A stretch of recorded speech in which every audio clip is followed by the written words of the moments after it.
राम राम किसान भाइयों, सत श्री अकाल साਰਿਆਂ ਨੂੰ। मैं पारा सलूजा चंदनवाले से आज आपके प्रमुख बहुत ही महत्वपूर्ण विषय पे चर्चा करने के लिए आया हूँ। जैसे कि आप सब जानते हैं कि किसान आंदोलन को आज 45 दिन हो गए हैं और सरकार किसानों से संशोधन या समाधान मांग रही है और हम समाधान या संशोधन दे नहीं पा रहे हैं और तीनों कानून के लिए हटाने के लिए बात कर रहे हैं।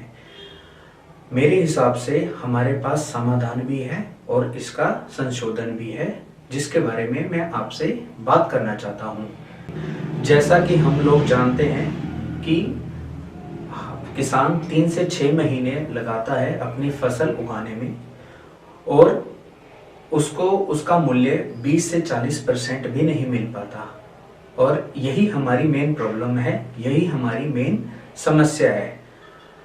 मैं आपके माध्यम से ये सभी को बताना चाहता हूँ कि इसका समाधान है हमारे पास और समाधान के लिए आप सिर्फ इस वीडियो को एंड तक पूरा देखें। जैसा कि आप स्क्रीन पे देख सकते हैं कि जो प्रॉब्लम क्या है कि फार्मर के पास सिर्फ मूल्य का 20 से 40% ही आता है। जो एजेंट है या शॉपकीपर है उसके पास 100 से 400% चला जाता है। जैसे टमाटर के केस में आप देखेंगे कि किसान अगर 2 रुपये का टमाटर बेचता है तो वो जो कस्टमर है, एंड यूज़र है, वो 10 रुपये का खरीदता है। इसका मतलब है कि 8 रुपये या दुकानदार रख लेता है या कमीशन एजेंट रख लेता है। सेम केस आपके आलू में है। 5 रुपये का आलू 20 रुपये में बिकता है, 15 रुपये एजेंट रख लेता है या दुकानदार रख लेता है। सेम केस आपका है कनक पे या चावल पे है। 19 रुपये का कनक मार्केट में 45 रुपये की बिकती है। 25 से 35 रुपये इसमें कमीशन रखी जाती है दुकानदार द्वारा या एजेंट्स द्वारा। तो समस्या यही है कि जो फार्मर 3 से 6 महीने लगा के एक फसल उगाता है, सिर्फ उसको 20 से 40% का ही मुनाफा हो पाता है, बाकी 100 से 400% एजेंट रख लेता है। तो मेरे हिसाब से अब आपको समझ में आ गया होगा कि प्रॉब्लम कहाँ है, कि फार्मर को सिर्फ 40% या 20% मिलता है और बाकी पैसा सारा दुकानदार या एजेंट रख लेता है। जैसा कि आप अब स्क्रीन पे देखेंगे कि हम इसका सलूशन क्या निकाल सकते हैं या क्या कर सकते हैं। तो आप प्रेजेंट में तो आपको समझ में आ गया 20 से 40% ही किसान के पास जाता है। अगर यही 20 से 40% की बजाय 60% अगर किसान को आए तो इसका सलूशन हो सकता है। मतलब 60% अगर आप किसान को दें और 40% आप एजेंट या दुकानदारों को दें तो हम इस चीज़ का सलूशन निकाल सकते हैं। जैसा कि टमाटर के केस में आप देखोगे, अगर 10 रुपये का टमाटर 6 रुपये अगर आप किसान को दो और 4 रुपये आप एजेंट या दुकानदार को दो तो पूरा पैसा मतलब 60% आप टमाटर का किसान को दे सकते हो। अगर हम पोटैटो के केस में आएंगे, मतलब आपके आलू के केस में 20 रुपये का आलू अगर आपके 13 रुपये किसान के पास जाएं और 7 रुपये कमीशन एजेंट के पास जाएं तो आप हिसाब लगा सकते हैं कि अब पूरा पैसा किसान की जेब में जा रहा है, अब पूरा पैसा कमीशन एजेंट या दुकानदार की जेब में नहीं जा रहा है। और सेम केस आपका वीट के साथ है। मतलब 45 रुपये का मार्केट में जो गेहूँ बिकता है, अगर उसका 60% आपके किसान के पास जाए और 15 रुपये आपके दुकानदार के बीच में जाए तो इस हिसाब से हम अपने किसानों को बचा सकते हैं और किसान वृद्धि ले सकता है। इसी चीज़ को समझाने के लिए मैं आपको अगली स्लाइड दिखाऊंगा। जैसा कि अब आप टमाटो के केस में देख सकते हैं, टमाटर के केस में आज के टाइम के वैल्यू में अगर मार्केट में 10 रुपये का टमाटर है तो सिर्फ 2 रुपये ही किसान की जेब में जाते हैं, 8 रुपये नहीं जा पाते। और अगर 30 रुपये का मार्केट में टमाटर है तो सिर्फ 10 रुपये का टमाटर ही फार्मर की पॉकेट में जाता है, जेब में जाता है। अगर हम अपने सॉल्यूशन को अप्लाई करें तो होएगा क्या कि 10 रुपये का जो मार्केट में टमाटर है उसमें से 6 रुपये किसान की जेब में जाएंगे और 4 रुपये आपके दुकानदार या कमीशन एजेंट में जाएंगे। अगर 30 रुपये का टमाटर है तो किसान की जेब में 18 रुपये जाएंगे और 10 रुपये आपके दुकानदार की जेब में जाएंगे। तो ये हम अचीव कैसे कर सकते हैं? अब आप प्रॉब्लम समझ गए हैं कि किसान की जेब में सिर्फ मुश्किल से 20 से 40% जाता है और दुकानदार की जेब में 100 से 400% जाता है। और सोल्यूशन क्या है कि किसान की जेब में 60% जाए। वो हम अब कैसे ले सकते हैं? तो अब आप देखिए, ये गुरु प्रसाद है। गुरु का प्रसाद मतलब कि ये जैसे गुरु की लंगर चल रहा है, ऐसे ही ये सोच है। ये हमारी सोच नहीं है, ये गुरु ने डाली गई सोच है, इसीलिए इसका नाम गुरु का प्रसाद रखा हुआ है। अगर हम एजेंटों की कमीशन 50 से 80% तक सीमित कर दें तो हम इस प्रॉब्लम को सलूशन में कन्वर्ट कर सकते हैं। मतलब कि अगर हम एजेंटों की कमीशन, चाहे वो दुकानदार है चाहे वो कोई मर्जी है, अगर आप किसान से ले रहे हो और उसके ऊपर कमीशन सेट कर दे, रिस्ट्रिक्ट कर दे कि 50 से 80% तक सीमित कर दे, तो हम इसको सॉल्यूशन में कन्वर्ट कर सकते हैं। वो कैसे करते हैं आपको अब अगली स्लाइड में दिखाता हूँ। इसके लिए मैंने 3 कैटेगरीज बनाई हैं। पहली कैटेगरी में वीट, पैडी, कॉटन, बाजरा टाइप के जितने भी हमारे क्रॉप्स आती हैं, गेहूं, चावल, कपास, बाजरा, उसके लिए कमीशन सेट करेंगे 50%।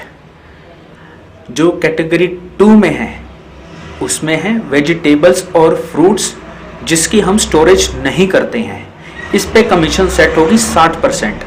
और कैटेगरी 3 में आएंगी जिस फ्रूट और वेजिटेबल को हम स्टोर करते हैं, उस पे खर्चा ज़्यादा आता है, इसलिए 80%।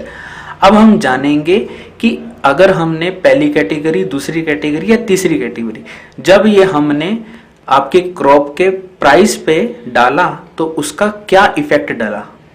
तो अब हम आप देखते हैं कि भाई जब हमने 50%, 60%, 80% जब कमीशन डाली हर पे, तो उससे हमारा क्या फाइनल रिजल्ट आया, आइए देखते हैं। जैसा कि आप अब स्लाइड में देख रहे हैं कि हम गेहूं पर सबसे पहले टेस्ट करते हैं कि एनालिसिस क्या है। तो अगर मार्केट में 12 रुपये किलो गेहूं बिकता है और कमीशन 50% हम सेट कर देते हैं, रिस्ट्रिक्ट कर देते हैं कि उससे ज़्यादा कमीशन आप नहीं रख सकते, तो मार्केट में वही गेहूं 18 रुपये का बिकेगा। अगर हम 20 रुपये का प्राइस सेट करते हैं, मतलब हमारे से कोई दुकानदार 20 रुपये में खरीद रहा है और उस पर कमीशन सेट है कि उस पर 50% कमीशन ही रखनी है, तो 20 पे वो 50% कमीशन 10 रुपये होगा, तो मार्केट में वो 30 रुपये से ज़्यादा सेल नहीं हो सकता। अगर 30 रुपये हम मार्केट में सेल करते हैं वीट और कमीशन बनती है 15 रुपये, तो मार्केट प्राइस उसका 45 रुपये होगा।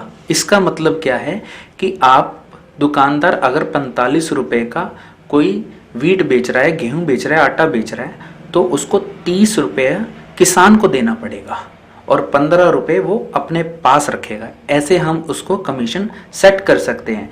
अब इसमें आता है जो दुकानदार बोलता है या एजेंट बोलता है कि हमारा 2 रुपये का खर्चा आता है, तो उसको बोलो तू 12 रुपये पे मत खरीद, तू खरीद 20 रुपये पे। 20 रुपये में वो 10 रुपये अपने पास रखेगा, 2 रुपये अपने खर्चा निकालेगा, 8 रुपये अपनी जेब में डालेगा।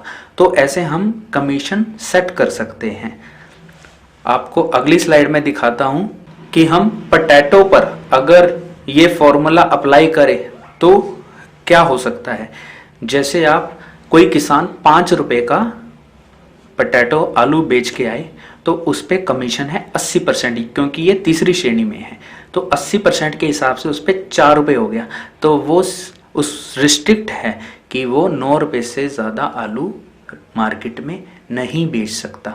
ऐसे ही अगर वो पर सेल कर रहा है फार्मर 10 रुपये के प्राइस पर और 80% कमीशन लगाओगे तो उस पर 18 रुपये बैठेगा। इसका मतलब ये है कि कोई भी आलू जो 10 रुपए में खरीद रहा है 18 रुपए से ज़्यादा नहीं सेल कर सकता। अगर कोई आलू 20 रुपए में सेल कर रहा है तो वो मार्केट में 36 रुपए मैक्सिमम बेच सकता है। इस वजह से इस तरीके से हम उस पर कमीशन सेट कर सकते हैं। अब आपको अगली स्लाइड में दिखाऊंगा। अब आप समझ गए होंगे कि अगर हम परचेज प्राइस पे रिस्ट्रिक्ट लगा दे, कमीशन इससे ज़्यादा कोई भी नहीं ले सकता, तो हम अपने सेल प्राइस को कंट्रोल में कर सकते हैं। एग्जाम्पल लो कि आपसे रिलायंस आया, रिलायंस ने क्या करा, मैं तो 12 रुपये का ही चावल खरीदूंगा, इससे ज़्यादा चावल नहीं खरीदूंगा। तो 12 रुपये पे वो मार्केट में रिस्ट्रिक्ट हो गया कि आधा 50% से ज़्यादा नहीं बेच सकता। 12 + 6 मतलब वो मार्केट में 18 रुपये से ज़्यादा महंगा चावल नहीं बेच सकता। अगर वो आपसे 30 रुपये में खरीदेगा तो वो चावल आपको 45 रुपये में बेचेगा, अदरवाइज़ नहीं बेच सकता। आशा करता हूँ कि आपको जो मैं समझाना चाहता हूँ वो अब समझने आना शुरू होगा कि अगर हम कमीशन को रिस्ट्रिक्ट कर दे, मतलब कमीशन सेट कर दे, तो हम अपनी सारी प्रॉब्लम्स का सॉल्यूशन ले सकते हैं। 1.25 लाख से 1 लड़ाऊं, ताही गोविंद सिंह नाम कमाऊं। अगर हमारा एक ही सॉल्यूशन इन सभी पे भारी पड़ जाए तो हमारा किसान बहुत तरक्की कर सकता है। ये गुरु प्रसाद के आशीर्वाद से किसानों के बुरे समय को समाप्त हम कर सकते हैं। आखिरी में मैं आप सभी से यही प्रार्थना करूंगा, इस वीडियो को ज़्यादा से ज़्यादा शेयर करें ताकि जो हमारे किसान नेता हैं या गवर्नमेंट है वो इस बात को समझ पाए और इस फॉर्मूले को, गुरु के प्रसाद फॉर्मूले को अप्लाई कर सके और जिससे हमारे किसान अमीर बन सके। धन्यवाद।